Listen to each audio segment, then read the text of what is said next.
Hi viewers, welcome to my test. வீடியோக்குள்ள போகிறதுக்கு முன்னாடி மை டெஸ்ட் சப்ஸ்கிரைப் பண்ணாங்க, சப்ஸ்கிரைப் பண்ணிட்டு கொஞ்சம் சப்போர்ட் பண்ணுங்க. வாங்க வீடியோக்குள்ள போகலாமா? கார்த்தி ரேவதி சீரியல்ல என்ன நடந்துட்டு இருக்குன்னு பார்க்கலாமா? ரேவதி வந்து அவங்க அம்மா கிட்ட கேட்கறாங்க, அம்மா நான் கோயிலுக்கு போயிட்டு வரமா அப்படின்னு சொல்லிட்டு இருக்கும்போது ஈஸ்வரி சொல்றாங்க, என்ன ரேவதி நீ நினைச்சிட்டு இருக்க? ஆஃபீஸ் போகாதன்னு சொன்னா அதையும் கேட்க மாட்டேன், போயே திருவேன் அப்படின்னு சொல்லிட்டு அடம் பிடிச்சிட்டு ஆஃபீஸ்க்கும் போற. இப்போ என்னன்னா கோயிலுக்கு போகணும்னு சொல்லிட்டு நிக்கிற. ரேவதிக்கு எங்கேயாவது போயிட்டே இருக்கணும், அப்பதானே கார்த்தியை பார்க்க முடியும். வீட்டுக்குள்ளேயே இருந்தா எப்படி கார்த்தியை பார்க்க முடியும்? அதான் ஏதேதோ சாக்கு சொல்லிட்டு கார்த்தியை பார்க்கறதுக்காக போறாங்க போல. எதுக்கு இப்ப நீ அங்க போற? அங்க போயிட்டு பொங்கல் வைக்க போறியா அப்படின்னு சொல்லி கேட்டு இருக்கும்போது, ஆமாம்மா நான் அங்கே போயிட்டு பொங்கல் தான்ப்பா வைக்க போறேன் அப்படின்னு சொல்லிட்டு இருக்காங்க. இங்க பாருங்கம்மா, அதெல்லாம் எனக்கு தெரியாது, நான் கோயிலுக்கு போய் பொங்கல் வைக்கணும்னு முடிவு பண்ணிட்டேன். அது மட்டும் இல்லாம இந்த ரெண்டு குடும்பமும் சேரணும்னு நீங்க என்னென்னவோ சொன்னீங்க. என்ன ரேவதி என்னென்னவோ சொன்னேன்னு சொல்றீங்க?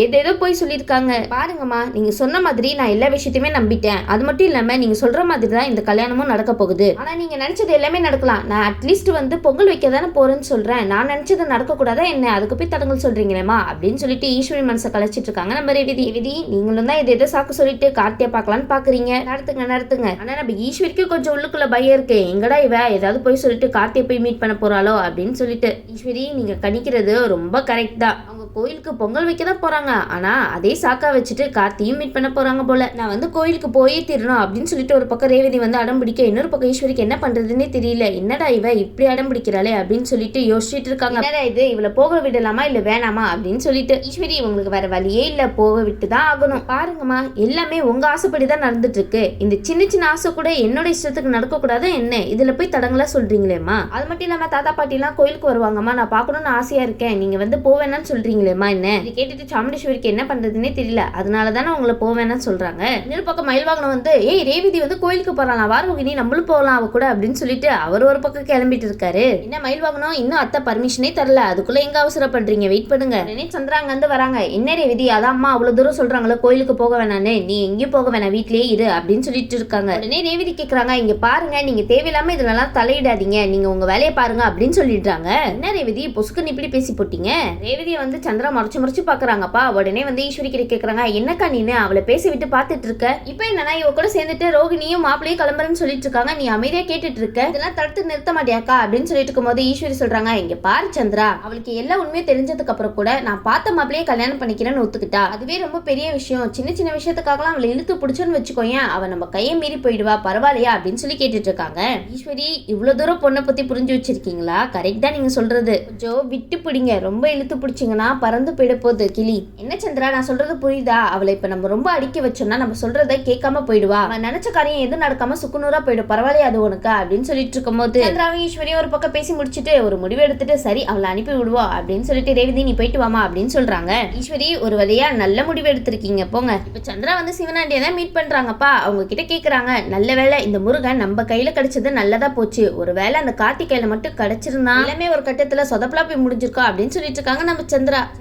என்னைக்காவது மாட்டாமலையா போயிட போறாரு, கண்டிப்பா மாட்டுவாரு பாருங்க. சரி இதுக்கப்புறம் என்ன பண்றது தெரியலையே அப்படின்னு சொல்லிட்டு யோசிச்சுட்டு இருக்கும் போது, இந்த ரேவதிக்கும் மருதுக்கும் கல்யாணம் நடந்து முடிக்கிற வரைக்கும் இந்த முருகன் வந்து கார்த்திக் கண்ணில் பற்றவே கூடாது. அப்படி மட்டும் பட்டான் வண்டவாள தண்டவாள ஏறிடும், அதை மட்டும் நல்லா ஞாபகம் வச்சுக்கோங்க அப்படின்னு சொல்லிட்டு இருக்கும் போது உடனே சிவனாடி சொல்றாரு, இங்க பாரு சந்திரா, நீ இந்த மாதிரி விஷயத்தெல்லாம் போட்டு குழப்பிட்டு இருக்காத, அவன் நம்ம கஸ்டடியில தான் இருக்கான், கண்டிப்பா அவன் கண்ணில் மாட்டவே முடியாது அப்படின்னு ஒரு பக்கம் இவரு நம்பிக்கையா சொல்லிட்டு இருக்காருப்பா. ஏ சிவனாடி உங்க கையில அவர் இருக்காருல்ல, அதுதான் பயமே. உடனே ரோகிணி ரேவதி மயில் இவங்க 3 பேருமே கோயிலுக்கு போறாங்கப்பா. அங்க வந்து கார்த்தி இருக்காரு. என்ன ரேவதி இதுக்காக தானே இங்க வந்தீங்க, இப்ப சந்தோஷமா? உடனே அவங்க கேக்குறாங்க, என்ன நீங்க இந்த பக்கம் அப்படின்னு சொல்லி கேட்டு இருக்கும் போது, ஏன் நாங்களாம் இங்க வரக்கூடாதா, நாங்களாம் பொங்கல் வைக்க கூடாதா அப்படின்னு சொல்லிட்டு பேசிட்டு இருக்காங்க. என்ன கார்த்தி உங்களுக்கே ரொம்ப அதிர்ச்சியா இருக்கேன், ரேவதி வந்தது அவங்க அம்மா கிட்ட வம்பு பிடிச்சு வந்துட்டாங்கப்பா உங்களை பாக்குறதுக்காக. உடனே பாட்டியும் கேக்குறாங்க, என்ன நீங்க இங்க இருக்கீங்க, எப்படி உங்க அம்மா விட்டாங்க அப்படின்னு சொல்லிட்டு அவங்க ஒரு பக்கம் ஆச்சரியமா கேட்டுட்டு இருக்காங்க.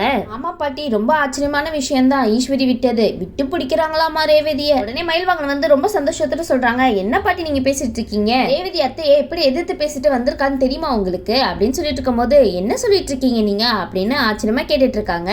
ஆமா பாட்டி எல்லாம் உங்க பேரனை பாக்குறதுக்காக தான். ஆமா பாட்டி அத்தையை எதிர்த்து பேசிட்டு இங்க வந்திருக்கா அப்படின்னு சொல்லிட்டு இருக்கும் போது, பரவாயில்லையே ஈஸ்வரியை எதிர்த்து பேசுற அளவுக்கு வந்துட்டாலே நம்ம பேத்தி அப்படின்னு சொல்லி நினைச்சிட்டு இருக்காங்க. ஆமா பாட்டி அந்த சீன் எல்லாம் பாத்துருக்கணுமே, ரொம்ப சந்தோஷமா இருந்துச்சு அப்படின்னு சொல்லிட்டு மயில்வாகனம் சந்தோஷப்பட்டு இருக்காரு. சரி ரேவதி பொங்கல் வைக்கணும்னு வந்திருக்கியே, மனசுல என்ன நினைச்சிட்டு வந்திருக்க அப்படின்னு சொல்லிட்டு பாட்டி ஒரு பக்கம் கேட்க, பாட்டி அதெல்லாம் எப்படி பாட்டி வெளியே சொல்றது, அதெல்லாம் நான் சொல்ல மாட்டேப்பா அப்படின்னு சொல்லிட்டு ஒரு பக்கம் ரேவதி வந்து கார்த்தியை பார்த்து பேசுறதுக்காக போறாங்க. அதுக்காக தானே வந்தீங்க. உடனே கார்த்தி சொல்றாங்க, என்ன ரேவதி நீ எதுக்காக இந்த கோயிலுக்கு பொங்கல் வைக்கணும்னு நினைச்சு மனசுல வந்தியோ அந்த சாமி வந்து கண்டிப்பா நிறைவேற்றும் அப்படின்னு சொல்லிட்டு பாட்டி சொன்னாங்க அப்படின்னு கார்த்தி சொல்லிட்டு இருக்காரு. என்ன கார்த்தி அவங்க மனசுல அப்படி யாரை நினைக்க போறாங்க, உங்க கூட சேரணும் தான் நினைப்பாங்க, அதை நினைச்சிட்டு தான் பொங்கலும் வைக்க போறாங்கன்னு நினைக்கிறேன். சரி ரேவதி நீ என்ன நினைச்சிட்டு இருக்க, நீ என்ன நினைச்சு பொங்கல் வைக்க போற அப்படின்னு சொல்லி கேட்கும் போது, அதெல்லாம் வெளியே சொல்லக்கூடாதுப்பா, அப்படி வெளியே சொன்னா பலிக்காதுல அப்படின்னு சொல்லி கேட்டுட்டு இருக்காங்க. ரேவதி கேட்டுட்டு இருக்காங்க, சார் நான் உங்ககிட்ட ஒண்ணு கேட்கவா அப்படின்னு சொல்லும்போது, கேளுங்க ரேவதி என்ன வேணும் அப்படின்னு சொல்லி கேட்டுட்டு இருக்காரு நம்ம கார்த்தி. சார் எப்ப பாரு ஆபீஸ்ல சார் சார் தானே கூப்பிட்டுட்டு இருக்கேன். உடனே மயில பார்த்துட்டு, மாமா இவர் என்னோட அத்தை பையன் தானே அப்படின்னு சொல்லி கேக்குறாங்க. மயில் வாங்கின உடனே வந்து, ஆமாமா இவர் உன்னோட அத்தை பையன் தாமா அப்படின்னு சொல்லும் போது, இவர் என்னோட மாமா முறை தானே வருது, அப்ப இவரை நான் மாமானே கூப்பிடவா அப்படின்னு சொல்லி கேட்டுட்டு இருக்காங்க. உடனே மயில் வாங்கின வந்து, அதுக்கு என்ன ரேவதி தாராளமா கூப்பிடலாமே அப்படின்னு சொல்லிட்டு இருக்காரு. ரேவதி வந்து, என்ன சார் உங்களை மாமான்னு கூப்பிடலாம்ல அப்படின்னு சொல்லும் போது சிரிச்சுக்கிட்டே கார்த்தி வந்து, கூப்பிடலாம் ரேவதி அப்படின்னு சொல்றாரு.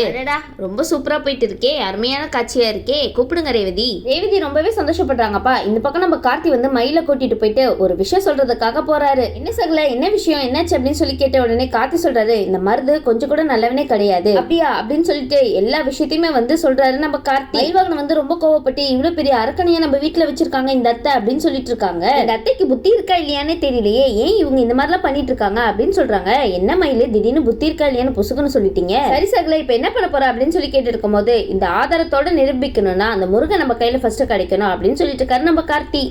அவரை தான் சிவனாண்டி பிடிச்சி வச்சிருக்காரு, அதை எப்படி கண்டுபிடிக்க போறீங்க நீங்க? இந்த முருகன் எங்க போய் ஒளிஞ்சிட்டு இருக்கான்னு தெரியல, அவனை பிடிச்சாதான் இந்த மருது நம்ம கையில சிக்குவான். ஆமாப்பா நீ சொல்றது சரிதான், அந்த முருகன் எப்படியாவது நம்ம கண்டுபிடிச்சே ஆகணும், ஆனா அவன் இப்ப எங்க இருக்கான்னு தெரியலையே அப்படின்னு சொல்லிட்டு மயில் வாங்கின யோசிச்சுட்டு இருக்காரு. இன்னொரு பக்கம் நம்ம ரேவதியும் ரோகிணியும் வந்து பொங்கல் வைக்கிறாங்க. பொங்கல் வச்சு முடிச்சதுக்கு அப்புறம் இந்த பொங்கலை ஃபர்ஸ்ட் என் மாமாக்கு தான் கொடுப்பேன் அப்படின்னு சொல்லிட்டு கார்த்தியை பாக்குறதுக்காக போயிட்டு இருக்காங்க. உடனே பரமேஸ்வரி பாட்டி கேக்குறாங்க, என்னது இவ மாமாக்கு கொடுக்க போறேன்னு போயிட்டு இருக்கா, கார்த்தியை விரும்ப ஆரம்பிச்சுட்டால என்ன இவ அப்படின்னு சொல்லி கேட்டுட்டு இருக்காங்க. என்ன பாட்டி இப்படி கேட்டுட்டீங்க, எங்க பார்த்தாலும் கார்த்தி தான் தெரியறாராம். ரேவதி மனசுல இறங்கி இருக்காரு அந்த அளவுக்கு கார்த்தி மேல பாட்டி. ஆமா பாட்டி ஆமா, ரேவதி மனசுக்குள்ள கார்த்தி என்னைக்கோ வந்துட்டாரு, நீங்க வேணும்னா பாருங்களேன், கார்த்திக்கும் ரேவதிக்கு தான் கல்யாணம் நடக்க போகுது அப்படின்னு சொல்லிட்டு இருக்கும் போது, எப்படியா அந்த கடவுள் வந்து என் பேத்தியும் பேரனும் ஒண்ணு சேர்த்து வச்சுட்டாலே அதுவே எனக்கு போதும் அப்படின்னு சொல்லிட்டு இருக்காங்க நம்ம பரமேஸ்வரி பாட்டி. பாட்டி கண்டிப்பா நீங்க நினைக்கிறது எல்லாமே நடக்கும் பாருங்களேன். உடனே ரேவதி வந்து, மாமா இந்தாங்க மாமா நான் செஞ்ச பொங்கலை சாப்பிட்டு பார்த்து எப்படி இருக்குன்னு எனக்கு சொல்லுங்க அப்படின்னு சொன்ன உடனே கார்த்தியும் சாப்பிட்டு பார்த்துட்டு, நீ வச்ச பொங்கல் ரொம்பவே நல்லா இருக்கு, அதை விட நீ என்ன மாமான்னு கூப்பிடுற பத்தியா, அது எனக்கு ரொம்பவே பிடிச்சிருக்கு அப்படின்னு சொல்றாரு. என்ன கார்த்தி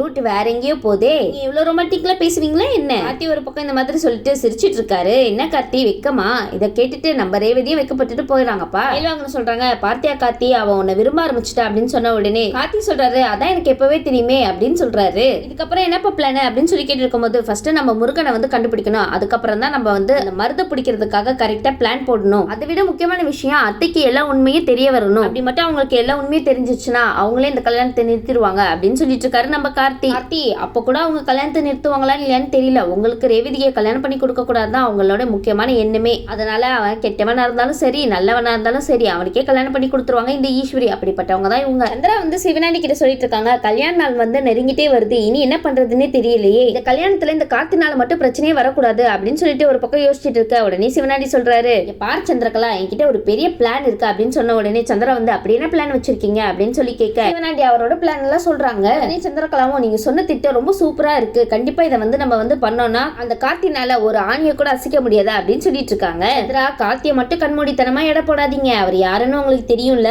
இந்த இடத்துல சிவனாண்டியோட திட்டம் என்னன்னு பார்த்தனா, ஒருத்தவர் கூட்டிட்டு வந்துட்டு அவருக்கு சாமியார் வேஷம் போட்டுட்டு ஈஸ்வரி ஏமாத்துறது தான் இவங்களோட பெரிய திட்டமே. இந்த சாமியார் மூலமா ஈஸ்வரி கிட்ட சொல்றாங்க, இன்னைக்கு இந்த கல்யாணம் நடந்தே ஆகணும். உடனே நம்ம ஈஸ்வரியும் வந்து அந்த போலீஸ் சாமியார் பேச்சு கேட்டுட்டு இன்னைக்கே கல்யாணம் நடந்து ஆகணும்ப்பா அப்படின்னு முடிவு எடுக்கிறாங்க. ஈஸ்வரி யார் என்ன சொன்னாலும் நம்பிடுவீங்க போல. சிவனாண்டி வந்து சந்திரா கிட்ட கேட்கறாங்க, என்ன அங்க பிளான் எல்லாமே வந்து கரெக்டா ஒர்க் அவுட் ஆச்சு அப்படின்னு சொல்ல உடனே சந்திரா வந்து சந்தோஷப்பட்டு, எல்லா பிளானுமே சக்சஸ் ஆயிடுச்சு, ஆனா இந்த அக்கா என்ன முடிவு எடுக்கிறான்னு தெரியல, இன்னைக்கு கல்யாணம் நடத்துறாளா இன்னும் 2 நாளா நடத்துறாளான்னு தெரியல, ஆனா இந்த முருகனை ஜாக்கிரதையா மட்டும் பாத்துக்கோங்க, காரணத்தை கொண்டு இந்த கார்த்திகையில மட்டும் முருகன் மாட்டவே கூடாது, என்ன நான் சொல்றது புரியுதா அப்படின்னு சொல்லிட்டு இருக்கவும் மயில் வாங்கின இந்த விஷயத்தெல்லாம் கேட்டுட்டு இருக்காங்க. 4 பக்கமும் யார் இருக்காங்கன்னு பார்த்து பேசணும், செவத்துக்கு கூட காது இருக்கு, இதுவே தெரியல நீங்களாம் போய் பிளான் போடுறீங்களே எங்க போய் முடிய போதோ. உடனே மயில் வாங்கன்னு நினைக்கிறாங்க, என்னது இது இந்த சந்திராத்தை தான் இன்னைக்கு கல்யாணம் நடக்கணும்னு முடிவு பண்ணிருக்காங்களோ, அப்பனா இதுக்கு பின்னாடி ஏதோ ஒரு பெரிய விஷயமே மறைஞ்சிருக்கு, ஆனா அவங்க பேசுறது எதுவுமே கேட்க மாட்டேங்குதே அப்படின்னு சொல்லிட்டு மயில் வாங்க நினைச்சிட்டு இருக்காங்க. என்ன மயில் வாங்கணும் கொஞ்சம் கிட்ட போய் தான் கேளுங்களேன், சரி இந்த விஷயத்த போய் நம்ம சகல கிட்ட சொல்லுவோம் அப்படின்னு சொல்லிட்டு நேரா மயில் வாகனம் வந்து கார்த்தியை தான் பாக்குறதுக்காக வராங்க. மயில் வாகனம் சொல்றாங்க, எனக்கு என்னமோ இந்த சின்னத்த மேலதான்ப்பா ரொம்ப டவுட்டா இருக்கு அப்படின்னு சொன்ன உடனே கார்த்தி வந்து ஏன் அப்படி சொல்றீங்க, என்னாச்சு அப்படின்னு சொல்லி கேட்டுட்டு இருக்காரு. இல்லப்பா அவங்க ஒளிஞ்சு பேசிட்டு இருக்காங்க, அது மட்டும் இல்லாம இன்னைக்கு சாமியார் வந்ததும் உங்களோட பிளானா தான் இருக்குமா அப்படின்னு எனக்கு டவுட்டா இருக்குப்பா. உடனடியே இந்த கல்யாணம் நடந்தே ஆகணும் அப்படின்னு சொன்னது எல்லாமே இவங்க திட்டமா இருந்தா தெரியுது. ஆனா இவங்க இந்த மாதிரிலாம் பண்ணிட்டு இருக்கணும். நம்ம ரேவதி தான் இந்த கல்யாணத்துக்கு சம்மதிச்சுட்டால, அப்பயே இவங்க அவசரப்பட்டு இன்னைக்கு இந்த கல்யாணம் நடத்தணும்னு நினைச்சிட்டு இருக்காங்க, அதுதான்ப்பா புரியல அப்படின்னு சொல்லிட்டு மயில் வாங்கணும் கோல பார்த்தோன்னா நம்ம கார்த்திகிட்ட பேசிட்டு இருக்காரு. இன்னைக்கே இந்த கல்யாணம் நடந்தே தீரணும் அப்படின்னு சொல்லிட்டு அவசரப்படுறாங்களே, அப்பனா இதுக்கு பின்னாடி ஏதோ ஒரு பெரிய பிரச்சனை ஒளிஞ்சே இருக்கு, அதனாலதான் இவங்க இந்த மாதிரி காரியம் பண்ணிட்டு இருக்காங்க அப்படின்னு சொன்ன உடனே கார்த்தி சொல்றாங்க, சரி நீங்க இவங்களை வந்து ஃபாலோ பண்ணுங்க. நம்ம மயிலும் வந்து கார்த்தி பேச்சு கேட்டுட்டு சந்திராவை ஃபாலோ பண்ண ஆரம்பிச்சிடுறாங்க. நம்ம சந்திரா வந்து சிவனாடியை பார்க்க தான் போயிட்டு இருக்காங்க. சரி நம்ம மயில் வாகனம் சந்திரா பின்னாடியே போயிட்டு இருந்தாரே, கண்டுபிடிக்கிறாரா இல்லையா இந்த முருகனை அப்படின்னு சொல்லிட்டு வெயிட் பண்ணி பார்க்கலாம். இந்த வீடியோ உங்களுக்கு பிடிச்சிருந்துச்சுன்னா மறக்காம மெட்ரஸ் லைக் பண்ணுங்க, ஷேர் பண்ணுங்க, சப்ஸ்கிரைப் பண்ணிடுங்க. தேங்க்யூ.